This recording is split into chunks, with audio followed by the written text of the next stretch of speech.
gazalımız hazır dost Türkiye'de misafir yaşayan dostumuz Abdullah Muradi'nin şahsın özü fermayışı bilen okuyoruz. Şairimiz Nesibullah Miskin yarın şiire.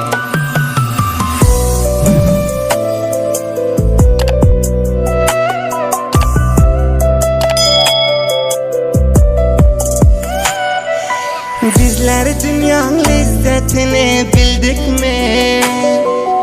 Bir güncük hoş bulup oynap güldük mi? Hayrat çevre sütten görüyoruz bizler.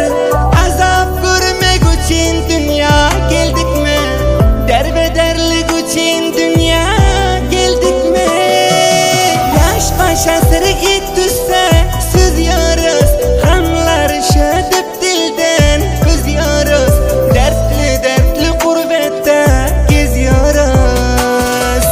Misafirlikte biz 7-8 sal. Ertirden akşama kandı geçiyor hal.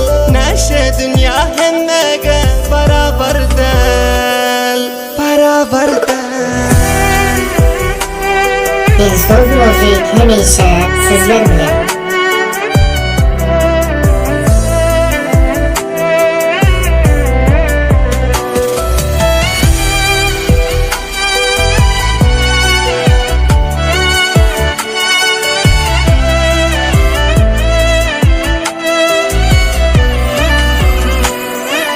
İşlersin ertirden derbeder Şam'a.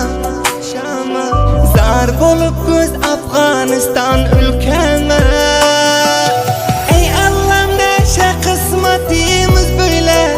Mınçalık bizlerin günahımız neme. Mınçalık bizlerin günahımız neme. Gurbet ilip oldu bizim öyümüz. İlin yadı oldu fikri oyumuz. Yok bizlerin bayramımız toyumuz. Nesibullah Miskin yar yazarsen. Abdullah Muradi gamda yüzersen. Kaçan buldum ya da rahat gezersen.